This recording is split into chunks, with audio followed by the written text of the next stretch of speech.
CE specialist here at UC Davis, and you've been focusing on research which is applied research that winemakers and agronomists will find useful for their daily job.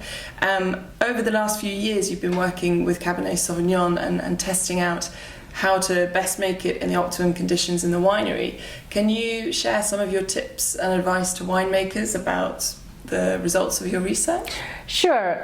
So I have to say that we've used grapes from California only 2 different regions here in California. And our research fermenters here at the UC Davis Teaching and Research Winery is about 200 liters. It has a 1:2 ratio. So we've investigated pump over frequencies, pump over volumes, optimum temperatures of fermentation, and the impact of cold soak and different cold soak durations. And basically what we found was that the optimal temperature is less than 30 degrees but above 25 degrees. So somewhere around 28 to 30 degrees C is a very good temperature for Cabernet Sauvignon fermentations.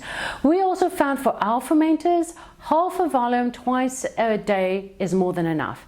I would say for a larger fermenter, you may want to go up to 1 volume twice a day, but more than that really isn't necessary. The wines really wasn't that sensitive to different volumes and different frequencies because you have a natural mixing happening during fermentation due to the formation of carbon dioxide. Also, when we looked at cold soak, we found that no matter what the duration of the cold soak was, if you have a hot fermentation like for Cabernet Sauvignon and at least 7 to 8 days of skin contact before you press, basically all the advantage of cold soak is removed by the end of fermentation. All the fermentations catch up and they're basically very, very similar. I would say that you probably don't want to go more than 7 days cold soak. If you do want to do cold soak, we seem to sometimes then get grape seed extraction, which is not the most positive character.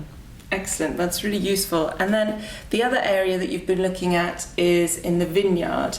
And one of the big concerns at the moment is obviously climate change and how the weather conditions are getting warmer and warmer, certainly here in California. Are there any ways that you would advise winemakers and viticulturalists to combat those effects of climate change in the vineyard? Yes, so luckily we have a lot of Cabernet Sauvignon in California and in Napa specifically. And Cabernet Sauvignon is very forgiving for hot temperatures. But there are things that you can do. There's different canopy management techniques that you can use. Basically, you can shade your grapes during the hot time of the day. That may shift with climate change. You may have to ensure more that you have light air movement through your canopy to cool down your grapes as it gets hotter out there. Also, you can still use your irrigation regimes and adjust it if it gets hotter, that you don't have your grapes both under heat stress and water stress at the same time. So there's a lot of different things we can do. But just in case, we are looking at other varieties as well to make sure that when it's needed, we have a backlog of varieties that we know how they perform in different areas here in California so that we can use them for winemaking. Excellent. And when do you think, I mean, Cabernet is king in California now, but when do you think we'll start to see a new variety emerge as the leading variety most suitable for the region?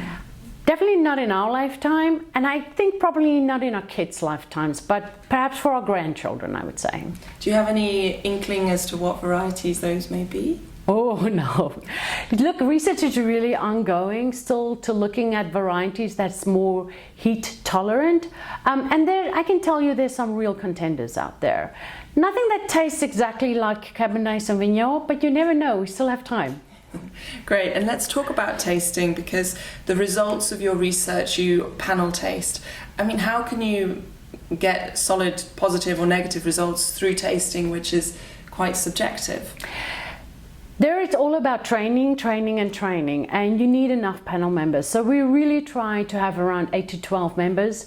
We do at least 6 weeks of training. Very good reference standards. We make triplicate wines. We taste all wines, all replicates in triplicate as well. So you have a lot of replication there. And I'm also very conservative when I look at the statistical analysis of sensory data. So really, if something is statistically different, go above the noise, I'm pretty sure that is a real difference.